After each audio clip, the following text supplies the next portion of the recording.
Yes, I had just one question. The question kind of comes down to, in the Tanakh, it speaks about the restoration of Israel.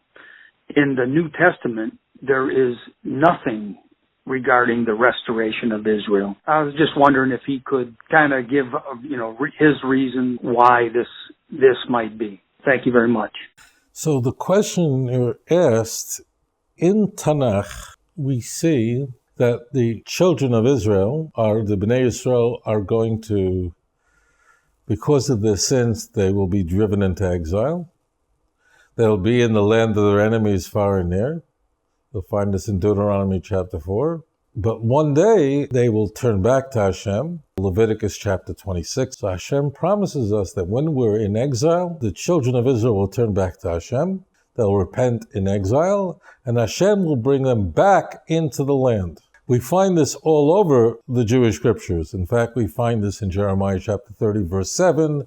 This is Jacob's trouble. The questioner asks, we don't seem to find anything remotely like this in the Christian Bible. As it turns out, this is not correct. The writers of the Christian Bible had the Jewish scriptures in front of them. And they certainly used them in order to point to the veracity of the Christian religion. I've discussed this in many other shows. They certainly would look at texts that are in Tanakh and use them, often mistranslate them, take them out of context, in order to prove, for fulfillment citations that are very popular, particularly in the book of Matthew. Because the Gospels were written after the destruction of the Second Temple, meaning the book of Mark was written about 70, meaning it was written at the time when the Second Temple was destroyed. Matthew and Luke were written about 10 to 15 years after Mark, which means they were written, let's say, 80, 85. And the book of John is very, very late. That was written already 10 years after Matthew and Luke.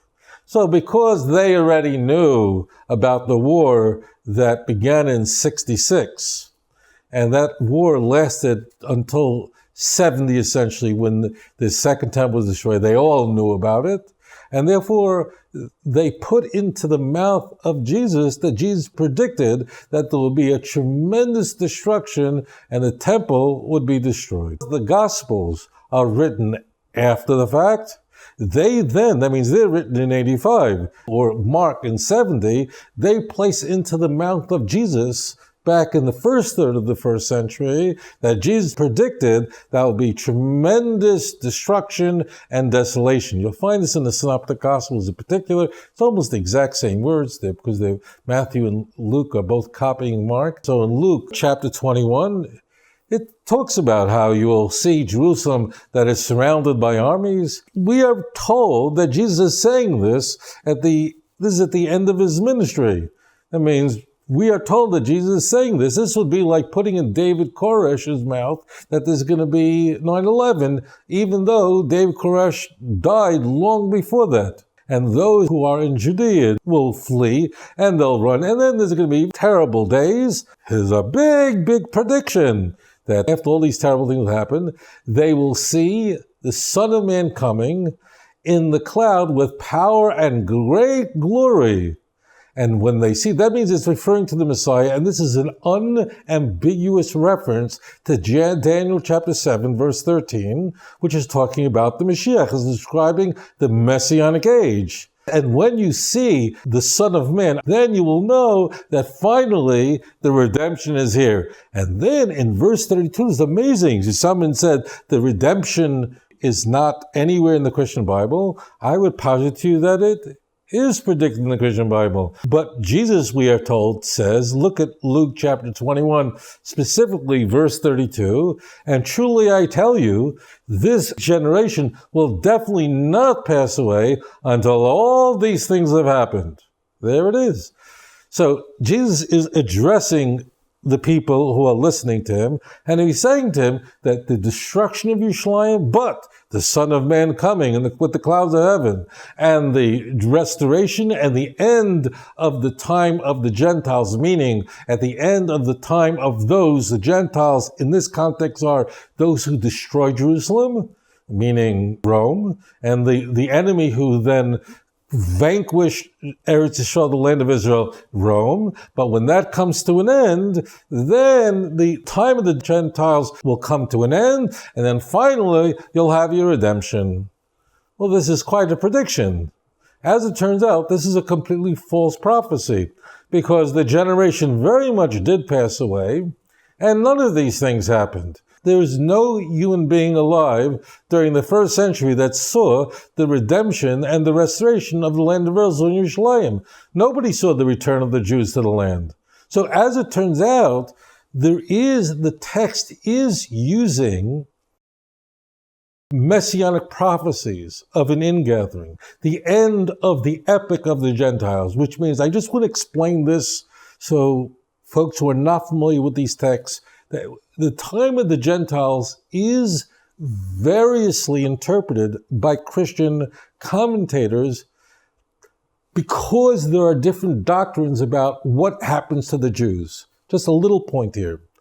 Most Christians believe and believed that the covenant that God made with the Jewish people has been abrogated. It's done, and they believe that the church is the new Israel, and that's called replacement theology. However, the premillennial dispensationalists, as a result of the teaching of the 19th century preacher John Nelson Darby, they believe that in fact that the children of Israel, the covenant that God made with the children of Israel, cannot be superseded, cannot be undone.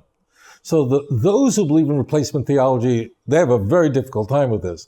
But those who believe that God has never abrogated the covenant that he made with the children of Israel, as it says openly in Deuteronomy chapter 30, the children of Israel will return. As it says in Leviticus 26, that no matter what they sin, when they will return to me in exile, I will bring them back because of the promise that I made to the forefathers, to Abraham, Isaac, and Yaakov, and it cannot be broken, as Jeremiah chapter 31 tells us.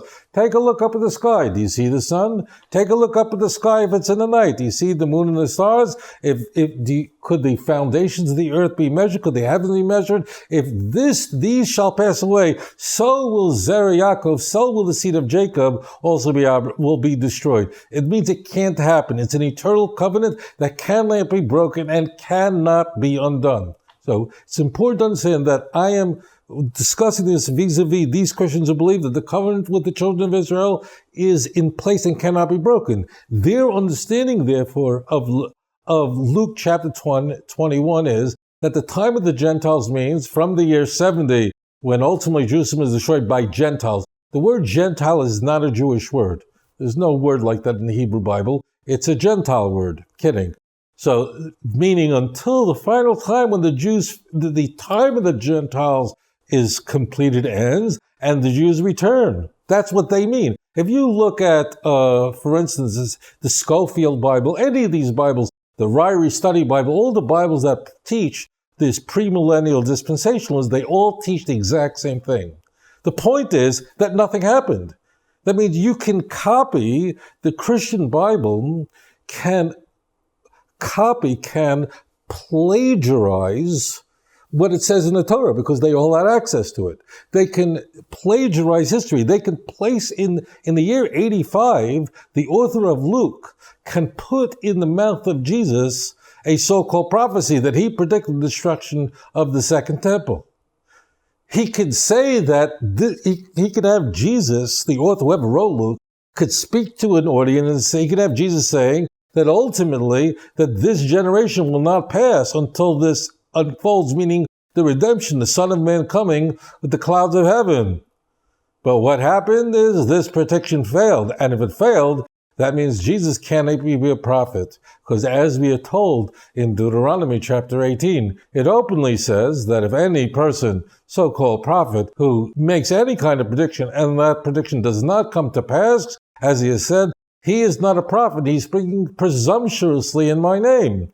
So if we are to believe that Luke 21 was uttered by Jesus in the first century, that's a complete false prophecy. And we have this in the Synoptic Gospels, that there are many of you standing here that will not taste of death before these events unfold, meaning end times. So we have, in a strange way, it's easy to, if you're living in the first century, it's easy to, number one, look at the stunning events around you, very striking.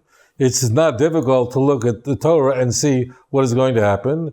But the mistake is that if you're not God and you're writing a Christian Bible, you can't control redemption. And you place words in the Christian Bible that ultimately cannot be fulfilled. In this way, strangely, through these so-called prophecies of restoration, we can again see that, and this is politically incorrect, and I don't care, that Christianity is a false religion and the New Testament is completely unreliable. Adon olam asher malach בטרם כל יציר נברא לעת נעשה בחפצו כל אזי מלך שמו נקרא ואחרי ככלות הכל לבדו ימלוך נורא והוא היה